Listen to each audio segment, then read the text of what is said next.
అలాగే అలాగే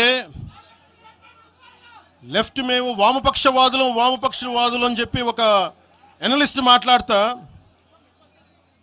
ఇది ఎలా ఉంటుందంటే ప్రపంచ కార్మికులారా ఏకం కండి అని చెప్పే వామపక్ష భావజాలం ఈ రోజున ప్రాంతీయతకు వచ్చింది. ఆ వామపక్ష భావజాలం చెప్పే వ్యక్తి అనలిస్ట్ ప్రకారం ప్రపంచ కార్మికులారా ఏకం కండి చెప్పే వామపక్ష భావజాలం ఈరోజు ఎక్కడికి వచ్చింది?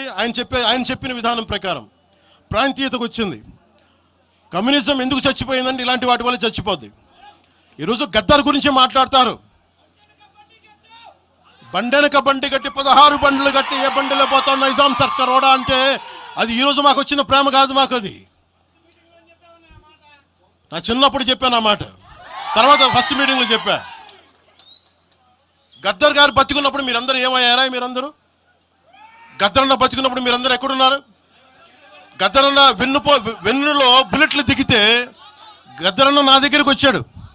ఒకటి అడిగాడు ఆఫీస్కి వచ్చి, మన జర్నలిస్ట్ కాలనీలో ఉండే జనసేన ఆఫీస్కి వచ్చి, అరే తమ్మి నాకు బుల్లెట్లు దిగినీరా, నాకు వెనకాల నన్ను స్వేచ్ఛగా రే అని పిలుచుకునేంత చనువు మా ఇద్దరి మధ్య, నాకు బుల్లెట్లు దిగినీరా ఈ వెన్నులో, నడవాలంటే ఇబ్బందిగా ఉందిరా, నాకు కారులో పోవాలంటే ఆటోలో తిరగలేకపోతున్నా, ఒక అండంగా అడుగుతున్నా, హక్కుగా అడుగుతున్నా, బండి కొనివరా అంటే ఆయన ఒక 24 గంటలు 3 రోజుల్లోనో 2 రోజుల్లోనో బండి కొనిచ్చాను నేను ఆయనకి.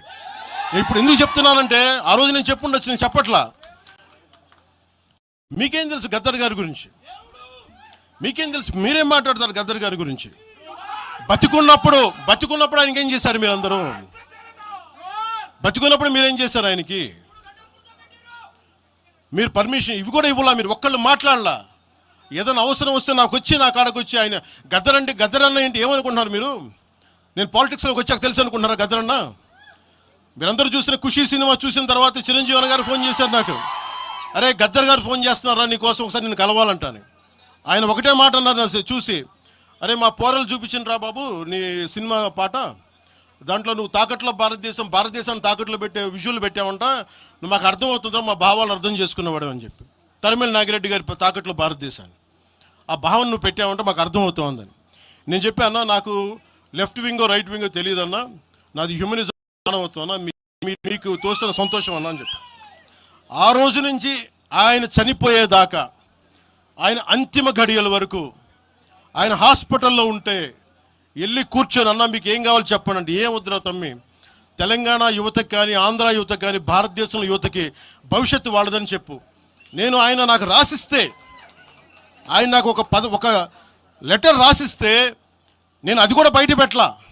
ఆయనే ఒక ఆడియో ఫైల్ చేసి, నేను దాన్ని కూడా కూర్చొని చెప్పలా, ఆడియో ఫైల్ చేసి ఆయన ఒక చిన్న ఛానల్కి రిలీజ్ చేసి అది బయటకు వచ్చింది. మీరు కూర్చోబెట్టి తెలంగాణ గురించి అని మాట్లాడతారు. నేను నిజంగా ఎంత కమిట్మెంట్ లేకపోతే కొండగొట్టు ఆంజనేయుడికి నేను 30 కోట్లు టీటీడీ నుంచి చెప్పిస్తాం. మేము ₹1 కోటి ఎందుకు మా కూర్చోబెట్టి తెలంగాణ ప్రభుత్వానికి ఇస్తాం? ఆపదలో ఉన్నప్పుడు, విపత్తుల్లో ఉన్నప్పుడు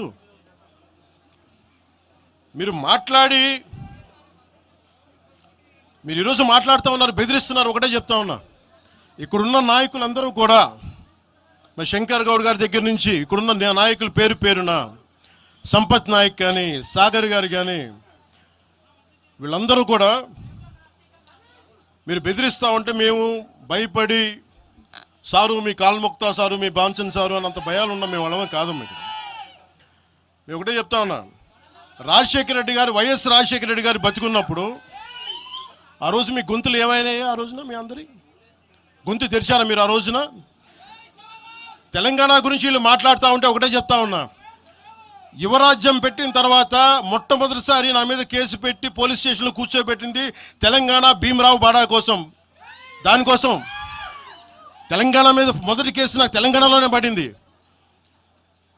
కూర్చోబెట్టి మీరు అందరూ కూర్చోబెట్టి ఆ రోజు ఒక్కళ్ళు ఏమయ్యారు? ఈరోజు మీరు బెదిరిస్తూ ఉన్నారు, బయటకు వస్తే దాడులు చేస్తారు. మాకు దాడులు కొత్త అనుకున్నారా? మీరు మహబూబ్ నగర్లో మన కాంగ్రెస్